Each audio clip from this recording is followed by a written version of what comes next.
La Constitution va fixer des règles. Je crois bien, c'est l'article 44, 45 de la nouvelle Constitution. Si elle est approuvée par référendum, tous les Guinéens qui sont en conformité avec cette Constitution ont le droit de se présenter aux élections. Je ne fais pas plus de commentaires là-dessus. Aucune constitution dans le monde n'a listé des personnes qui peuvent ou qui ne peuvent pas être candidats. On ne peut pas dire les personnes dont le nom commence par K ne peuvent pas être candidats ou les personnes dont le nom termine par O. Non. On dit peut être candidat à l'élection présidentielle ceux qui répondent aux conditions suivantes, c'est cité. Conditions de nationalité, conditions de résidence, conditions d'être présenté par un parti politique ou par une candidature indépendante, conditions de parrainage, conditions d'âge minimal et d'âge maximal. Ce sont des conditions qui existent dans la Constitution. Alors, est-ce que si le président Mamadi Doumbouya est candidat, je vais le soutenir ou pas? Mais cette question, la réponse est claire.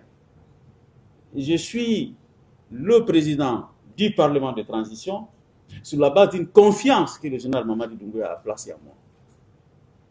Mon soutien face à lui est une obligation de loyauté, est une obligation d'éthique et de responsabilité. Ça, la loyauté n'exclut pas la responsabilité. La loyauté n'exclut pas la compétence et l'indépendance. Donc, le travail qui m'a été donné, je fais ce travail sur la base des standards moraux, professionnels, techniques les plus élevés. Parce que je suis guinéen. Un jour viendra, je m'expliquerai devant le peuple de Guinée sur les choix que nous avons faits dans cette constitution, dont j'étais l'un des acteurs de son élaboration. Donc, les garanties de mon indépendance, de mon intégrité et le niveau de standard par rapport aux choix institutionnels, aux choix juridiques, ça c'est ma personnalité qui est comme ça. Mais ma loyauté au président de la République, c'est sans commentaire, c'est une loyauté indéfectible. Je suis obligé de le dire de manière très claire.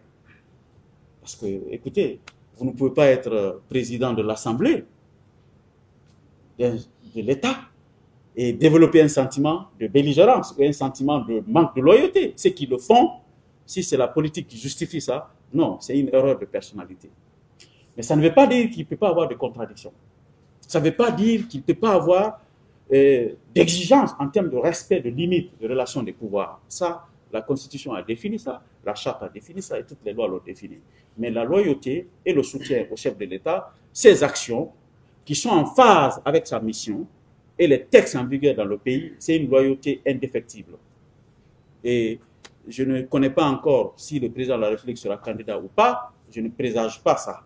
Le jour que la compétition sera ouverte, quand la liste des candidats sera connue, le choix de Dr Dansa sera connu sans embâche. Les Guinéens savent que j'ai un franc-parler et que j'assume mes positions et mes engagements, mais je ne peux pas soutenir une candidature qui n'est pas encore déclarée. Pour le moment, je soutiens le président de la République sur tous les plans, dans la limite de ce que la loi exige et dans la limite de l'intérêt supérieur de la Guinée.